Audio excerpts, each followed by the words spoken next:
The bell above the door gave a soft jingle as Maya Thompson entered the small-town diner.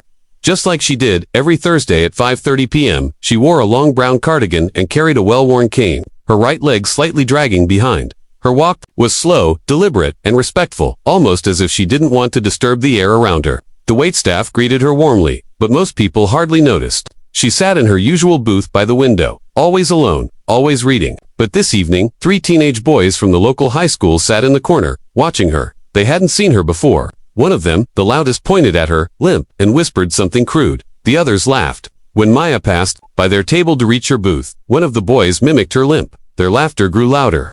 The waitress froze, but Maya didn't flinch. She just smiled softly and kept walking. She ordered her tea as always, Earl Grey with a touch of honey, then pulled a dog-eared paperback from her purse. The boys continued snickering from across the diner, tossing glances her way. "Looks like someone escaped from a retirement home," one said. Another added, "Maybe she's just waiting to keel over and get a free meal." The third boy, the one with the football Letterman jacket, rolled a sugar packet and flicked it at her back. It bounced harmlessly off her shoulder. Maya paused. She slowly set her book down, adjusted her reading glasses, and turned her head slightly toward them. Her expression didn't change. Calm, composed, almost amused. The waitress came over. In a panic, "Miss Maya, I'm so sorry," but Maya held up her hand gently. "It's all right, dear, they're just young." And with that, she stood up. Her cane stayed by the booth. Her back straightened. Her limp disappeared. The diner went completely still. Even the kitchen stopped clanging. Maya took a deep breath, walked slowly, evenly, toward the boys' table. Her steps were smooth, practiced. The teenagers exchanged confused glances. The one in the jacket chuckled nervously. "We were just joking, lady." Maya stopped in front of them and gave a small smile. "You know," she said, her voice soft but clear, "I've trained over 400 military personnel in hand combat. You ever hear of Camp Mackle, Fort Bragg?" The boy blinked. That's Army stuff, right?" She nodded. "Yes, I was the one who trained the trainers." She lifted her right arm and extended a hand, not shaking, not fragile. "Give me your fork." The boy hesitated, but handed it over. In a flash, she spun the plastic fork between her fingers and launched it upward. It landed perfectly in his shirt pocket, poking out like a pin. The boy gasped. The other two backed away. She took a small step back and looked at all 3 of them. "Pain isn't what weakens you. It's what teaches you how to move differently." Her voice was calm, yet every word landed with weight. "I walk with a limp because of shrapnel in my hip. I could have let that stop me. I could have given up, but I didn't. I learned to move differently." She leaned closer, her eyes fierce now. "The real problem is that you boys have never been taught respect. You think loud means strong. It doesn't." A man from a nearby table stood up and said, "Miss Maya saved my cousin's life overseas." Another chimed in, "She taught my son's self-defense after school, for free." The boys looked around, realizing this wasn't just some frail woman in a cardigan. This was someone who had earned every scar, every limp, and every stare, and still stood taller than any of them ever had. The waitress approached, visibly moved, and placed a fresh cup of tea at Maya's table. "It's on the house," she said gently. Maya gave her a warm nod, turned back to the boys, and added, "You're lucky. I believe in teaching, not punishing." She turned and walked away, still without the cane, as the entire diner watched in silent awe. Back in her booth, she sat down, sipped her tea, and reopened her book like nothing had happened. The boys sat frozen, unsure of whether to apologize or disappear. Eventually, one of them stood, walked over, and quietly said, "I'm sorry, ma'am." She didn't look up. She just gave a small nod and said, "Grow better." The boy nodded again and returned to his seat, shaken but changed. Outside, headlights passed by. Snow began to fall, and somewhere in that quiet Tennessee town, the legend of the limp became the strength everyone would remember. Later that evening, after the boys had long gone and the diner returned to its warm chatter, the manager came out and sat with Maya for a few minutes. "You handled that with more grace than I ever could have," he said. Maya smiled. "Violence doesn't teach, but a demonstration of control that stays with them." He nodded slowly. "You ever think of teaching again?" She chuckled. "I still do. Just not the way I used to." That night, word of what had happened spread fast. Someone posted a photo of Maya standing tall, hands behind her back, speaking to the boys. It went viral in town groups. Our very own legend put 3 punks in their place with a plastic fork. But Maya didn't care about attention. She wasn't here for recognition. She lived quietly, off a small military pension, and taught self-defense to women on Saturdays. She wanted to heal, not fight. But if needed, she never forgot how. Maya's limp returned as she walked home that night. But it didn't matter. It was just a limp, a reminder of where she'd been, not a measure of who she was. She fed her cats, made a small dinner, and sat near the fireplace, flipping through old photos. One of them showed her at 28, in uniform, standing next to a group of soldiers she had trained, all men, all strong, all looking to her for guidance. She smiled at the memory. Outside, the snow piled up gently. In another house, just a few blocks away, the three boys sat in silence. They hadn't told their parents what happened, but they didn't need to. Something had shifted in each of them. For the first time, they understood that strength didn't mean domination. It meant restraint. It meant walking away even when you had the power to strike. It meant knowing how to move through pain the next day. Maya's mailbox was filled with small notes. One was from a mother. Thank you for showing them dignity. Another from a local gym. Would you consider teaching a weekly class for young women? She smiled, folded them, and tucked them in her coat. When she returned to the diner the following Thursday, things were different. The boys weren't there, but other teenagers were. This time, they opened the door for her. One of them even said, "Good evening, Miss Thompson." She gave a simple nod. Respect, after all, didn't need fanfare. The staff had made her favorite corner warmer, with a new cushion and a sign that read "Reserved for Miss Maya."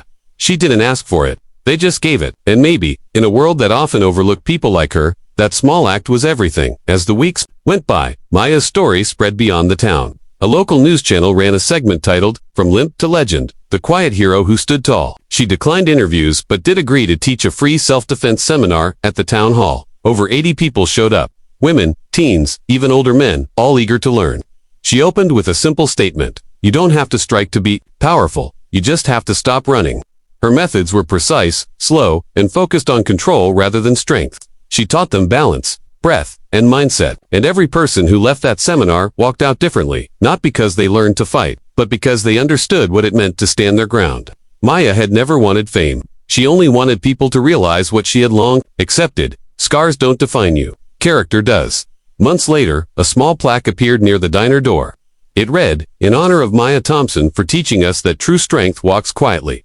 Maya never mentioned it. She simply smiled every time she passed it. The boys from that night, they never mocked anyone again. One even became a volunteer at her Saturday class. She never treated them differently.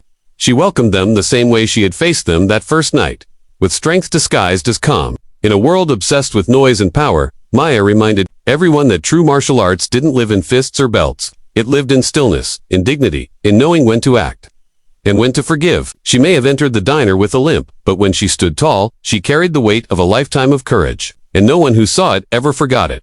The Saturday morning air was crisp as Maya stepped into the town hall. The mats had been rolled out, mirrors polished, and chairs lined against the wall. Young women and teenage boys stood nervously by the doors, unsure of what to expect. Maya wore a simple black tracksuit, her cane resting. In the corner, she began the class not with drills but a story of how she had once been terrified to move after the injury, and how reclaiming her body wasn't about speed or strength, but patience.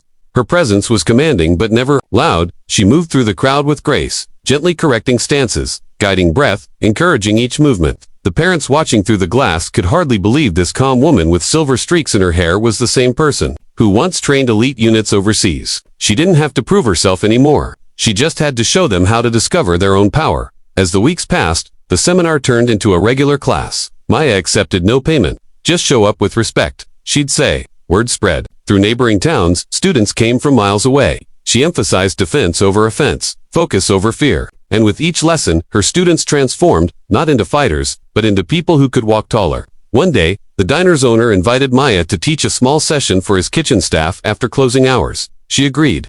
Later that night, she showed them how to defend against grabs and falls, using a chair and an apron. You use what you've got, she told them. Strength doesn't mean looking dangerous. It means knowing how to stay calm when others aren't. At the end, one cook, a mother of 4, hugged her tightly. I don't feel helpless anymore. And that was all Maya needed to hear. Not applause, just change. Back at the high school, something unexpected happened. One of the boys from the diner, Jason, approached the gym teacher and asked if Maya could speak to the student body. At first, the school hesitated, unsure of what message a disabled woman could deliver to a restless crowd of teens. But Jason persisted, even got a petition signed by over 200 students. Eventually, they agreed. On the day of her talk, the gym was packed. Maya walked in, yes, with her cane this time, and stood in front of the crowd. She didn't raise her voice. She didn't wear a uniform. She simply said, I know what it's like to be ignored, underestimated, or mocked. But I also know that the loudest person in the room isn't always the strongest. Sometimes, strength is the one who stays silent. Until the moment matters, you could hear a pin drop. And just like that, she had their respect and their hearts. The school asked her to return monthly. She agreed under one condition, that the sessions include both boys and girls. Everyone needs to know how to defend themselves, she explained. Her first mixed class was awkward boys, unsure of how to partner with girls. Girls wary of being underestimated, but by the end of the session, something shifted. They stopped seeing each other as threats. They started learning together, stumbling through awkward drills, laughing when things went wrong. Maya was patient with all of them. Mistakes, she told them, are where the real learning lives. She shared stories of training bruised soldiers, of nights spent in silence after missions, and of the day she had to relearn how to walk after surgery. Pain isn't the enemy, she said. Quitting as those sessions became more than martial arts, they became therapy, empowerment, and in a town like theirs, it was exactly what the youth had needed. Months rolled into a year. Maya's class at the town hall had doubled. A group of parents offered to fund new mats and uniforms. She refused the money but accepted their time, volunteers who helped set up and clean one evening after class. As she sat on the porch of the town hall, watching the sunset, Jason joined her. I want to enlist, he said. Not to fight, but to serve. You made me realize the difference. Maya placed a hand on his shoulder, eyes softening. Then serve with purpose, she said. Not pride. That moment defined him. He would later write in his military application essay, everything I thought about power changed the day. A woman with a limp showed me she could move the world without shouting. Maya never read that essay. She didn't need to. She saw it in his eyes. The kind of change that lasts. The town council took notice. They nominated Maya for the Community Honor Award. She didn't want the spotlight, but the people insisted. At the ceremony, local leaders gave speeches, but the only moment that mattered was when the entire room stood in applause as Maya approached the stage. She wore a simple dress, her cane polished, her movements steady. She didn't speak long. I didn't do anything special, she began. I just remembered who I was and refused to let anyone else tell me differently. That line ended up on t-shirts, posters, and even painted on the wall inside the town's new youth center, which was renamed the Maya Thompson Empowerment Hall. She never asked for any of it. In fact, she tried to refuse the naming, but the town refused to let her dot in her home. Framed photos of students, soldiers, and old teammates lined the hallway. But her favorite photo sat on her nightstand, a picture of the diner, with a handwritten note taped to the side. Thank you for changing our town by standing still. It was unsigned, but Maya knew exactly who had written it. She never needed credit. She had lived a life full of missions, injuries, betrayals, and comebacks. Her reward now was peace. Quiet mornings feeding stray cats, evening walks by the lake, and occasional letters from students across the country who wrote to tell her how her words helped them avoid a fight or win one with dignity. She wrote back to every single one of them, handwritten, never emailed, because words mattered more when effort was behind them. One evening, Maya noticed a small group of teens hanging outside the diner. A new crowd, loud, brash, teasing a young man with a stutter. She sighed, stepped off the curb, and walked over. The second they saw her cane, they smirked. One whispered, "Here comes Grandma Ninja." The other laughed, but the boy they were teasing turned, smiled brightly, and said, "You guys don't know her, do you?" Then he stood tall, and added, "That's the only person in this town who could take all of you down with a teaspoon and a smile." Maya didn't have to say a word. The teens quickly quieted and walked away. The boy gave her a nod. "Thanks, Miss Thompson." She nodded back. She didn't need to act anymore. Her reputation walked 10 steps ahead of her now, and that was more powerful than any move she could ever teach. Years later, Maya would be featured in a documentary titled Quiet Force, the woman who taught a town to fight with grace. By then, her hair had gone fully silver, her limp more pronounced, but her eyes still lit up when she spoke of discipline, patience, and dignity. At the premiere, children who were now adults came with their own kids to thank her. She sat quietly, smiling, overwhelmed but grateful. When asked what advice she'd give to anyone facing bullies, she simply said, "Don't swing first. Walk, steady, stand firm, let your silence speak. Then, if they still come at you, show them you've been ready your whole life." That one line trended online for months. But to Maya, it was just truth. And in the end, it wasn't her limp that defined her, it was the way she never let it stop her from standing tall.